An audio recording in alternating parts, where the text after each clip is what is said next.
அதிகாரம் 21 குறள் அறிவற்ற காக்கும் கருவி செருவார்க்கும் உள்ளழைக்கலாக அரண். பொருள் அறிவென்பது ஒருவனுக்கு அழிவு வராமல் காக்கும் கருவி ஆகும்.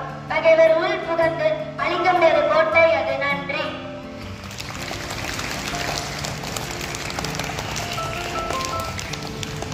Happy birthday to M.S. Lakshan from PKG and G. Kavishka from 2nd standard.